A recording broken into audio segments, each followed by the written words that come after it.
j'espère que vous allez bien. Bienvenue chez Ladoa. On se met confortablement. Et actuellement, on va faire ce vidéo va servir à des points de vue conseils, pratiques, comme vous le voulez, en tant que tel sur un événement qui est arrivé dans le monde des affaires. Et c'est sûr, on n'en parle pas beaucoup du point de vue que les personnes en tant que telles se sont comme fait drop, se sont fait prendre leur entreprise qui valait des millions, donc qui avait une valeur. Elles se sont fait prendre, peut-être elles s'attendaient pas, elles n'avaient pas l'attente que cette entreprise avait autant de valeur. Et des fois, on peut avoir entre nos mains cette entreprise, ce petit démarché qui peut nous propulser, mais nous, on ne prend pas en compte la valeur de ce qu'on a. Et quelqu'un d'autre, dites-vous que même si vous en rendez pas compte, vous ne calculez pas qu'est-ce que vous avez, vous ne prenez pas certaines précautions, il y a quelqu'un d'autre autour, il a vu la valeur de ce que tu possédais. Et puis cette personne-là va faire tout pour te le procurer, pour te dérober ton trésor. Et donc, on prend pour acquis ce qu'on a, c'est ça qui risque d'arriver. Et c'est le cas de cette entreprise de deux sœurs camerounaises qui vivaient à London, en UK. On connaît la marque des vêtements, s'appelle Gracefield. Cette marque-là, elle s'est lancée en 2018 et on a pu voir que c'est des vêtements traditionnels, des vêtements du pays. Aussi, on sait que Gracefield, au Cameroun, dans l'ouest du Cameroun, c'est une région, c'est une région de la savane, dans la savane. Donc, on peut voir qu'elles ont gardé leur empreinte, elles ont propulsé leur empreinte. Et puis surtout, on se rappelle, pendant la période du Black Lives Matter, la période de support pro-black, de supporter les entreprises noires et tout, elles ont fait un essor. On les a vues partout sur le réseau. Le côté branding, le côté marketing, tout était là. Donc, c'est ça qu'on va regarder ensemble rapidement. L'intro était très vite. Hein? Donc, on y va sans perdre de temps.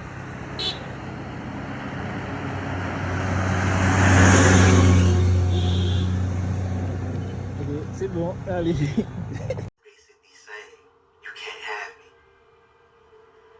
Comme je vous le disais dans cette super longue intro, donc les deux sœurs, Michelle, Christelle Ngalhou, ces deux sœurs jumelles, donc elles ont lancé une idée, elles ont lancé un concept révolutionnaire, un concept, c'était leur concept, leur idée.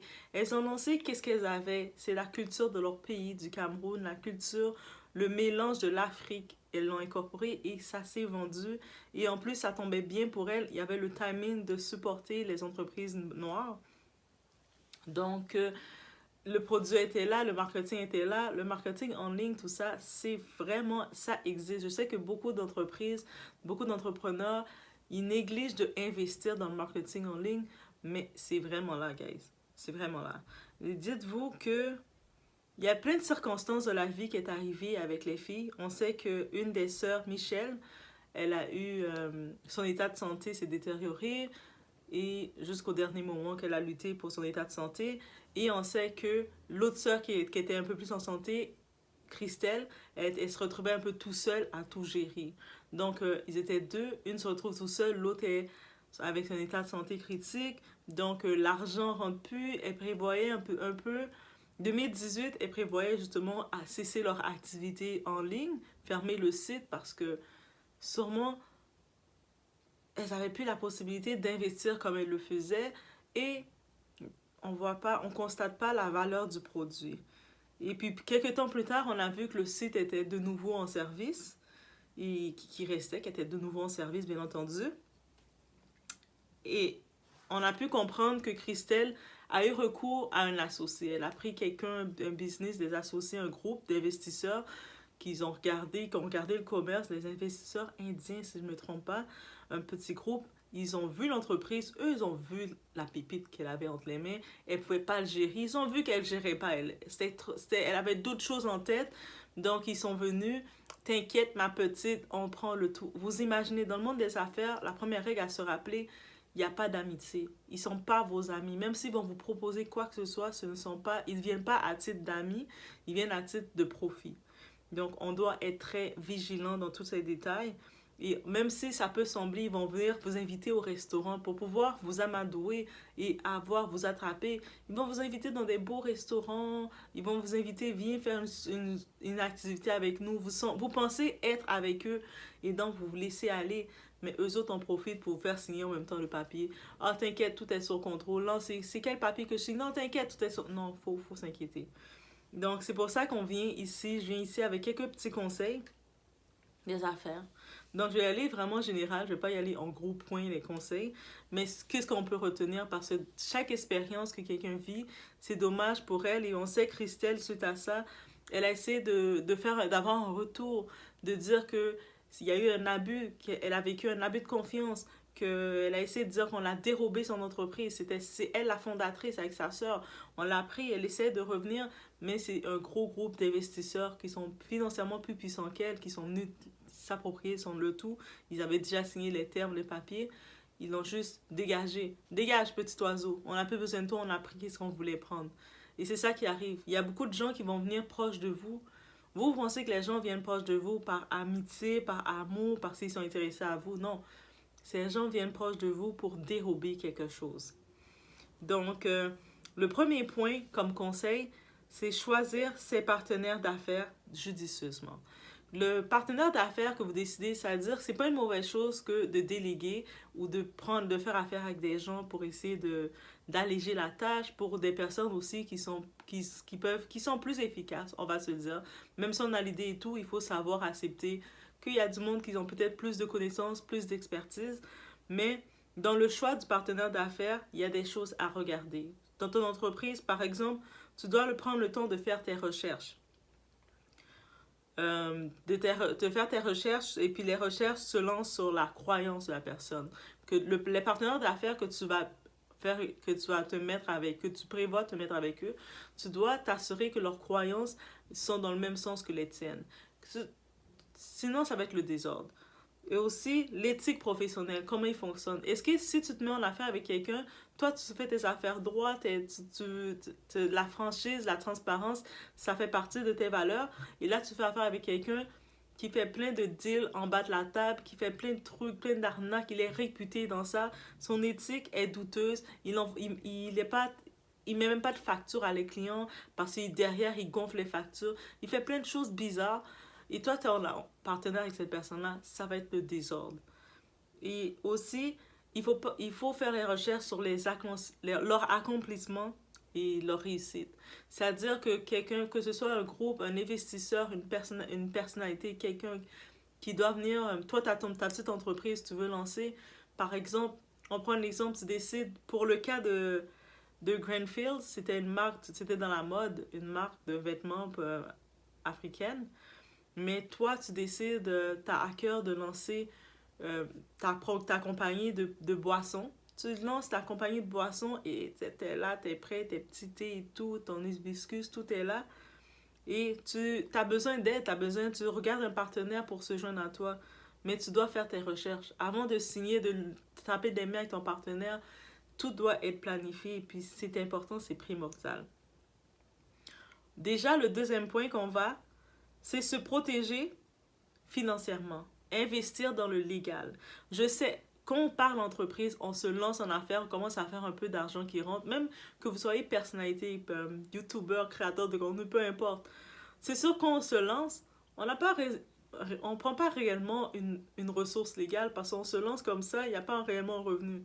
Mais dès que vous commencez à voir l'expansion se faire, le volume commence à se faire, il faut investir, avoir une ressource légale. Dès que vous commencez à avoir des partenariats, c'est-à-dire du monde vont vous contacter, vont vous envoyer des contrats. Combien de gens ils se sont fait avoir avec leur premier contrat? Oui, c'est sûr, on se fait toujours un peu avoir, mais combien de contrats bidons que vous pouvez recevoir sur le coup, surtout quand le monde des affaires, ils voient que vous arrivez tout innocent, tout frais. Ah, eux autres vont se sentir, ils veulent le tout de votre jus et vous donner le minimum. C'est-à-dire que investissez. Dans l'argent que vous faites, il doit avoir un budget pour votre côté légal, pour vous protéger, de tout. Donc, c'est sûr que plus ça grandit, plus il faut le considérer. C'est sûr, quand vous vous lancez, vous commencez à regarder, vous pouvez déjà commencer à vous-même faire vos petites recherches légales. Et quand vous savez que vous grossissez, qu'il y a un volume qui rentre, il faut avoir votre ressource légale en béton. Là. Comme ça veut dire que quelqu'un vient vous voir, il vous donne des documents, vous ne signez pas au nom de l'entreprise pour signer au nom de l'entreprise. Ça doit être vérifié, confirmé et bien mis. Même si la business, c'est, je en profite pour dire, vous achetez un logement, un triplex, un logement à locatif et vous devez, ça c'est un gros achat. Donc je vous le dis, c'est un gros achat. Vous devez vous assurer à côté d'avoir un avocat ou d'avoir un conseiller juridique qui travaille pour vous préparer un dossier pour vous protéger. C'est-à-dire, il y a des contrats que vous allez signer, les contrats pour la location, il y a les contrats pour la location à court terme, long terme, peu importe ce que vous décidez. Que ce soit aussi pour les différents services qui ça va être offert. Du côté administratif, de tout ce qui se passe sur la ville, vous devez avoir quelqu'un légal qui s'occupe de ça pour vous, qui est délégué que pour ça et qu'il faut le payer pour ça. Donc oui. On y va avec l'autre point. J'en parle beaucoup souvent, j'ai le marketing, le PR, là, quelqu'un qui... D'abord, quand on parle le terme assistant, mais c'est là que le rôle de l'assistant est important. Il faut une équipe de communication. À un moment, quand on se lance tout seul, oui, on va tout seul essayer de se lancer, répondre aux commentaires par nous-mêmes et tout ça. Quand on est dans un petit comité, c'est facile de répondre aux commentaires, même si des fois, il y a des commentaires qui sont exaspérants. On veut quand même y répondre parce qu'on se dit, la personne s'est donné la peine d'écrire, il faut que je réponde. Mais il y a des commentaires qui sont exaspérants, là, je vous dis. Mais il faut quand même, avec une entreprise, l'entreprise grossit, il faut prévoir une équipe de communication pour communiquer les nouvelles importantes, pour laisser savoir les changements, pour laisser savoir, comme je vous dis, les changements qu'il peut y avoir, les nouveautés qu'il peut y avoir. Ou des fois, si votre entreprise, vous avez une entreprise, vous êtes dans le service, il se passe un événement, votre équipe de marketing, de communication doit pouvoir parler au nom de l'entreprise, dire « Ok, on a vu tel événement qui arrive, on envoie nos sympathies pour telle chose. » Et tout est calculé. Dites-vous que tout est calculé. Mais c'est pour ça qu'il faut avoir une vraie équipe de communication et le bâtir. Ça se bâtit. C'est sûr, au début, on va le faire nous-mêmes, on va essayer, des fois on va essayer des techniques, on recommence, on essaie.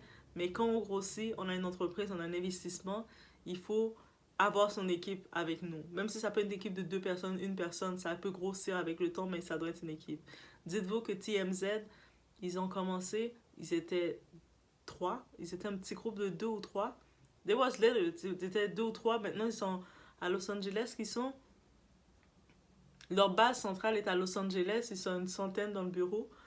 Et au-delà de ça, il y a d'autres reporters un peu partout qui envoient les nouvelles et tout ça. Donc, je vous imaginez, ça grossit, oui, ils le savent, mais ils sont toujours à jour. Donc, l'autre point que j'ajouterais, gagner la confiance du client. Donc, peu importe le produit que vous avez, surtout avec les réseaux sociaux, avec votre présence, avec la marque que vous avez mis devant, le produit, il est là, mais des fois, on peut avoir un bon produit. Si on n'a pas gagné la confiance du client, ça ne va pas se vendre non plus. Mais il faut gagner la confiance du client et surtout s'assurer de la maintenir. J'en profite aussi de dire, on se rappelle par exemple le cas des personnalités avec le hashtag #influvoleur. Donc ils avaient une grosse communauté, le monde avait confiance en eux, les idolâtrait même, le monde les regardait. Ils ont commencé à faire des arnaques, placement de produits n'importe comment, et accepter n'importe quel deal juste pour faire de l'argent rapide. Maintenant, avec le temps, ils ont juste brûlé leur image, ils ont perdu l'aspect confiance avec leur communauté. C'est-à-dire que même si maintenant, ils veulent faire attention, se rattraper, venir avec des bons produits, les gens vont être sceptiques, vont se rappeler que mais non, toi tu nous as vendu des arnaques, on ne te fait plus confiance. Et ça, c'est quand tu as brisé cette confiance de tes clients, ta communauté, c'est compliqué de rattraper la balle. Donc il faut faire attention à être transparent.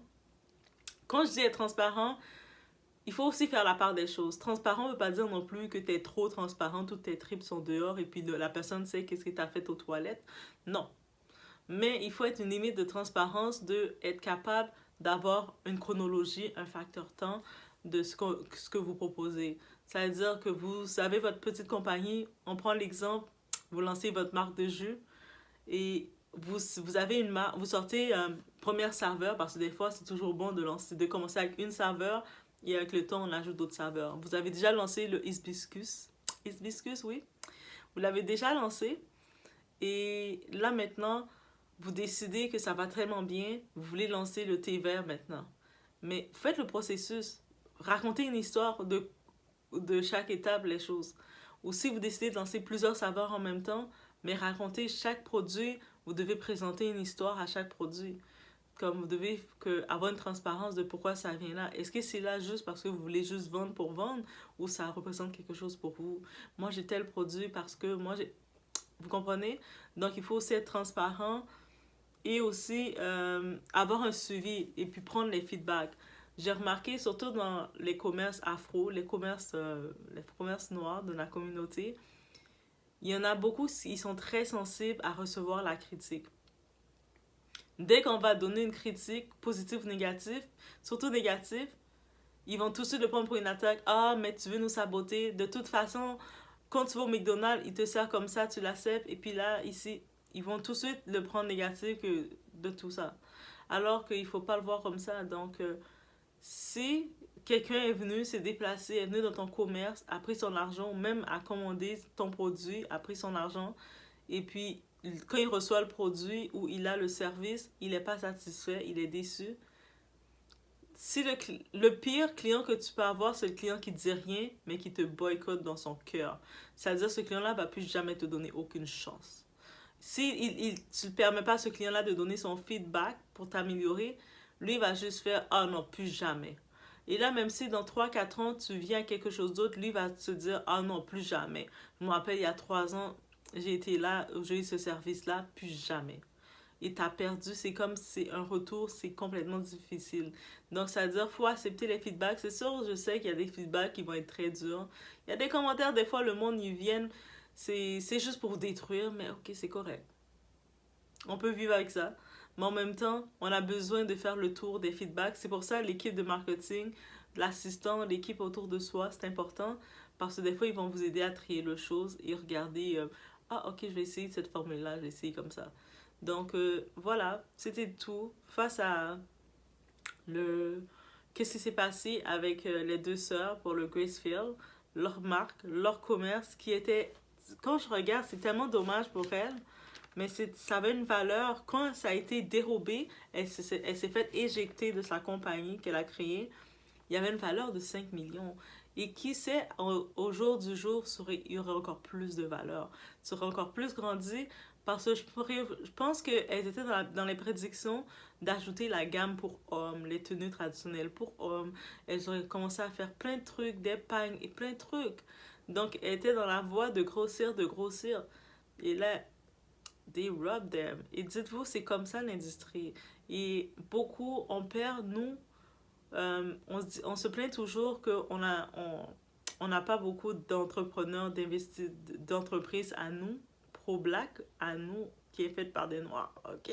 Pour les noirs, on n'en a pas autant, mais dites-vous qu'il y en a beaucoup qui ont débuté, mais le fait qu'on n'avait pas assez de ressources, on a débuté notre petite idée, on arrive avec plein d'idées bien faites, on a étudié notre marché. Alors moi, je sais que si je lance ça, je lance le jus d'hibiscus, ça va se vendre. En plus, je connais le monde dans le coin et bien ça.